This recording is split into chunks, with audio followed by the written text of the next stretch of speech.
The Colorado man accused of killing his wife in 2020 and hiding her body in the San Luis Valley is expected to be in court today in Alamosa County. Jessica Micah, I've been following this case for more than 5 years, and now it appears it's finally heading to trial. Barry Morphew was indicted after his wife's remains were found in a shallow grave in Saguache County. That was back in 2023 during an unrelated investigation. A man who once pleaded for his wife's safe return pleaded not guilty to her murder in an Alamosa courtroom today. Barry Morphew just pleaded not guilty to a first-degree murder charge connected to the death of his wife, Suzanne. A grand jury indicted Barry Morphew last June. Prosecutors believe Morphew killed Suzanne, citing new evidence that they say ties him to a tranquilizer found in her system. Authorities found her remains in rural Colorado more than 3 years after she disappeared. Everything that's changed. Sounds like you believe the prosecution has a much stronger case at this point in time than they did back in 2022. Absolutely. I got nightmares in my head, I fear thoughts build up until I can't feel. My mind fills up into a creature, and it haunts me somewhere much deeper. I got nightmares in my head, I fear. At times it seemed justice was never going to happen in this case. Didn't it feel like that to you? It's been almost 6 long years since Suzanne Morphew disappeared on that forlorn Mother's Day near Mayville in May 2020. If you think about it, contemporary cases in Colorado like the murder of Gannon Stork in January of the same year have long since been held and heard, done and dusted in Colorado courts. Kelsey Bereth was murdered on Thanksgiving Day in 2018, a little more than 18 months prior to the Morphew case. That case was settled in November 2019. Even the Doomsday murders involving Lori Vallow and Chad Daybell, which preceded Suzanne's death by more than 6 months, have been dealt with. Both of those murder accused have been dealt with, this time in courtrooms in Idaho and Arizona, while the Morphew case has languished in entropy. But now that has all changed. A trial date has been announced, and the good news is the case against Barry Morphew is stronger than ever. The bad news for Barry is, well, firstly, that if his case had been allowed to go to trial earlier, he had a much better chance of getting off than he does now. The other thing is, since then, of course, Suzanne Morphew's remains were found, and it's abundantly clear she didn't wander off. She didn't die in an accidental way. She didn't disappear of her own accord, as Barry has suggested. Now, although Court TV have recorded a section where Barry Morphew is in court and is responding to questions by the judge, as far as I know, the public is not allowed to record or rebroadcast the court proceedings. So until I've got clarity on that, we are not going to be showing Barry in court. As far as I know, the court also doesn't want images of the Morphew children, one of whom is a minor, to be recorded or broadcast as well. Before we get to the rest of this analysis, if you haven't subscribed to the channel, please do. By the way, there is a extended playlist on this channel dealing with my examination of the Morphew case. I'll put a link to that in the description. If you're finding this analysis worthwhile, please do hit the thanks button, and let's get started. So I do want to summarize this case and also reflect on my visits to certain aspects related to this crime and the crime scene. Some of you may know that I actually visited the site where Suzanne's remains were found, and one of the big revelations of that trip was completely unexpected. It was discovering that this site was very close to the turnoff to a nearby golf course. Golf course, you might say? Well, you would know the significance of that if you knew the case files off by heart. Well, I've read the case files, have you? Everything you need to find him is right there in those pages.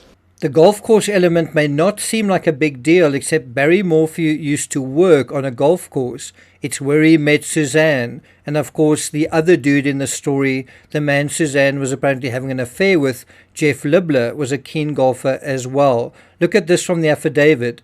Libler played golf almost daily at the time him and Barry worked on the golf course. Barry found out that Libler and Suzanne had been hooking up, and I think they even possibly had a confrontation on the golf course. The point is, very close to where Suzanne's remains were found is a golf course, and the question is, Was Barry aware of this golf course? Did he play at this golf course? Was he a member at this golf course? And what do you think the likelihood of all of that is? Well, I'm sure it's going to come out at trial. My personal view, though, is if the case had gone to trial even before Suzanne's remains were found, I think the circumstantial evidence, the circumstantial case against Barry was still very strong. The financial narrative, the relationship dynamics that were unraveling, Barry's highly unusual movements after the fact, what I call the post-meditation phase, all those disposal of things all over the place that was caught on camera. By the way, I actually visited and stayed at the very same Holiday Inn in Broomfield where Barry stayed as well. You may remember that I think someone said that they smelled chlorine in his room. And simply Barry going out there on that day when he didn't seem to do very much work on that day seemed quite strange. But the point is, even without a body, I felt there was a very strong case against him. I actually think the Morphew case and the Rust case with Alec Baldwin were skillfully handled by their respective lawyers, because had those cases actually been fully heard, had those trials been allowed to take place, I'm not sure whether the juries in those cases would have been too friendly to the defendants, but I could be wrong. In the Morphew case, the fact that no body had been found was the best evidence from the defense side, but as we saw in the Michelle Troconis trial, in terms of the murder of Jennifer Dulos, the idea of no body, no crime is a myth. You can get a conviction even without a body. And in the Morphew case, possibly some of the best evidence that there was a crime were cadaver traces and cadaver alerts in the dirt of a Bobcat trailer, and I think inside the Bobcat as well. I actually did a video of this, Suzanne Morphew, 3 cadaver dogs, 3 alerts. Can you guess where? I'll put a link to that at the end of this video, but also in the description. For me, as someone who's covered many of these cases and written books about many of them as well, a series on Chris Watts, which happened in Colorado, as well as a book on the Frazee case, it's called Murder Most Foul. The Morphew case felt like a third-time lucky case in terms of increasingly successful efforts by Colorado males to hide the bodies of their victims. Think about it. Chris Watts seemed to start the trend using a hiding place, oil tanks at a well site, that no one expected. Would the authorities have found those remains if Chris Watts hadn't told them where they were? Patrick Frazee, I think, did better. All the authorities found of Kelsey Berth were cadaver traces, I think, on a bale of hay, also a burn patch, and a single fragment of Berth's tooth. That's all that they were really able to find. In the Morphew case, it seemed as if Suzanne's killer had mastered the art of getting rid of a body, until, of course, her body was found, where someone stumbled on her remains in maybe just a case of happenstance in an open field. But the most amazing part of the whole thing in the Morphew case was that the authorities were able to determine a compound used to tranquilize animals, BAM, was in Suzanne's system, found inside the marrow of her bones. This seemed to match up with a tranquilizer dart cap that was found in the dryer of the Morphew residence. And of course, Barry Morphew was a hunter, and he sometimes used these chemicals, I think more in Indiana, when he was trying to get the antlers off certain deer. Now, the fact that Morphew had transferred, I think, some of his hunting skills from Indiana to Colorado, and with that, some of these chemicals, and I think the fact that no one else in Colorado was using the same technique, I think that's going to be tough for the defense to explain, I would imagine. The trial starts October 13th, 2026, and is expected to last through November.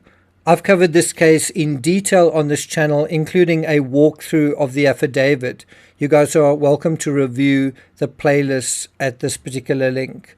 I'm not going to take it further than that. I will be dealing with more insights in terms of a deep dive into the Minneapolis ice shooting, so look out for that.